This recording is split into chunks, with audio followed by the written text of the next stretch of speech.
Hello friends, તૃષાની રસોઈમાં તમારું સ્વાગત છે। આજે આપણે બનાવીશું લીલી તુવેરના ઠોઠા।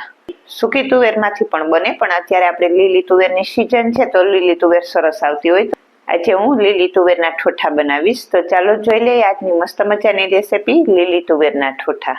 લીલી તુવેરના ઠોઠા બનાવવા માટે મેં અહીંયા એક વાટકો એક લીલી તુવેર લીધી છે। આપણે એક વાટકો એક લીલી તુવેરના ઠોઠા બનાવીશું ને 3 થી 4 વ્યક્તિ માટે આ ઠોઠા તૈયાર થશે। હવે તુવેરના ઠોઠા બનાવવા માટે મેં અહીંયા એક વાટકો એક લીલી તુવેરના દાણા લીધેલા છે, તેને આપણે પ્રેશર કુકરમાં ઉમેરી દેશું ને એક વાટકો એક દાણા લીધેલા છે, તેની સામે મેં પોણો વાટકો પાણી લીધેલું છે।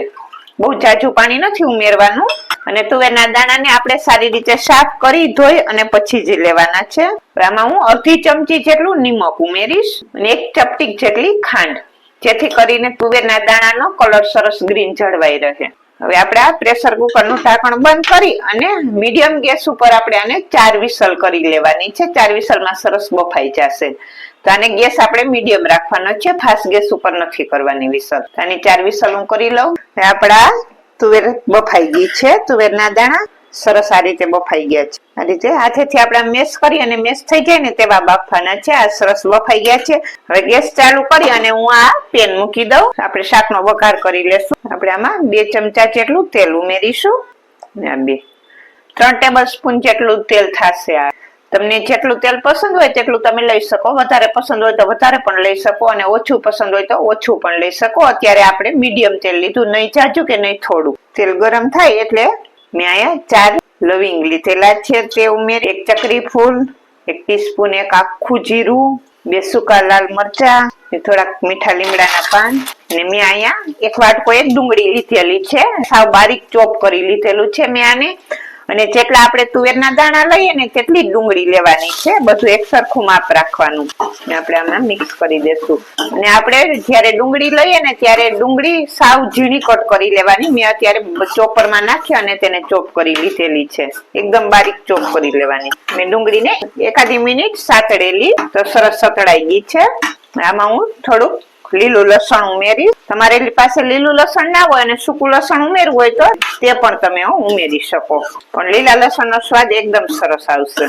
મેં અહીંયા 3 મીડિયમ સાઈઝના ટમેટા લીધેલા હતા, તેને પણ મેં ચોપ કરીને લીધેલા છે અને એક મોટો વાટકો એક લીધેલા છે। આપણે જેટલા તુવેરના દાણા લીધા તેટલી ડુંગળી અને તેટલું જ ટમેટું લેવાનું છે અને તમારે ટમેટાની પ્યુરી કરવી હોય તો પ્યુરી પણ કરી શકો। હવે ટમેટાને આપણે આમાં મિક્સ કરી લેશું। આ બધી વસ્તુને આપણે થોડી વાર માટે કૂક કરી લેશું, જેથી કરીને ટમેટા અને ડુંગળી બધું સરસ સોફ્ટ થઈ જાય। હવે આ બધી વસ્તુ થોડી કૂક થઈ ગઈ છે। હવે આપણે તેમાં મસાલા કરી લઈએ। આમાં હું 2 ચમચી કાશ્મીરી લાલ મરચું પાવડર ઉમેરીશ, તીખાશ તમે તમારા ટેસ્ટ પ્રમાણે લઈ શકો, તેનાથી કલર પણ સરસ આવશે અને તીખાશ પણ આવી જશે।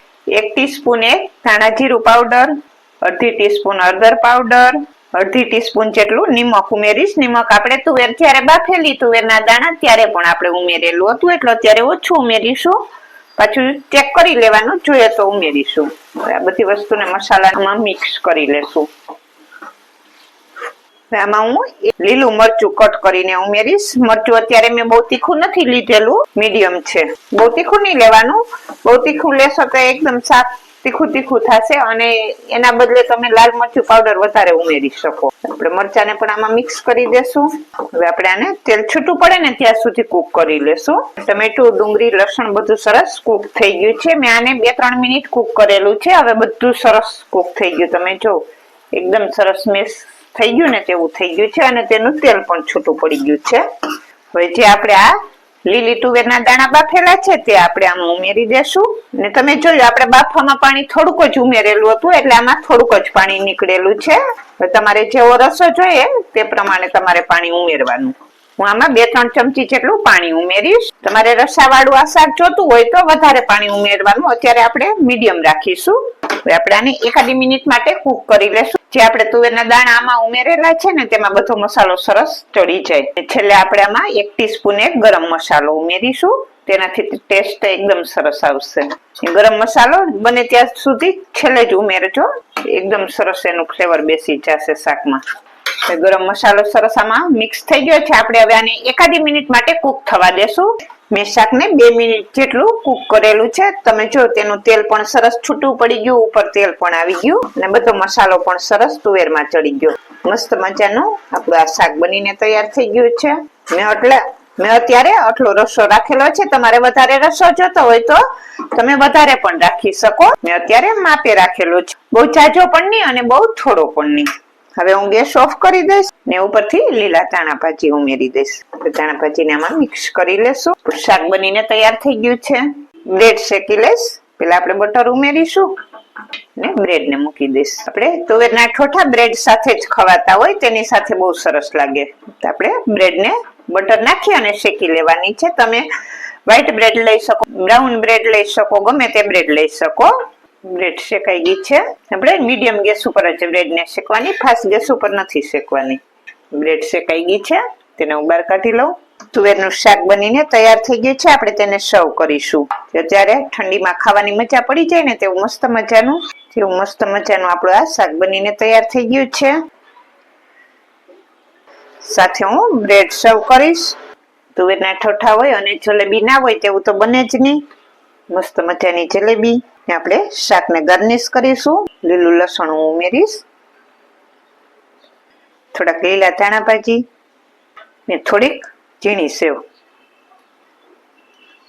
તો તૈયાર થઈ ગયા છે લીલી તુવેરના ઠોઠા. મેં તેને બ્રેડ અને જલેબી સાથે સર્વ કરેલા છે. તો અત્યારે શિયાળામાં લીલી તુવેર સરસ આવતી હોય તો આપણે તેના ઠોઠા બનાવી અને ખાઈ શકીએ. બહુ મસ્ત બને અને ફટાફટ પણ બની જાય.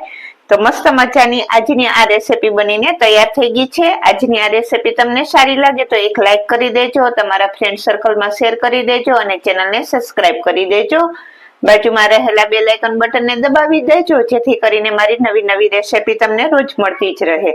તો મસ્ત મજાના એકદમ સરસ ટેસ્ટી એવા લીલી તુવેરના ઠોઠા બનીને તૈયાર થઈ ગયા છે. અત્યારે શિયાળામાં લીલી તુવેર સરસ આવતી હોય તો આપણે આ શિયાળાની સ્પેશિયલ વાનગી બનીને તૈયાર થઈ ગઈ છે, લીલી તુવેરના ઠોઠા. ઠોઠા બ્રેડ સાથે જ સર્વ થતા હોય છે.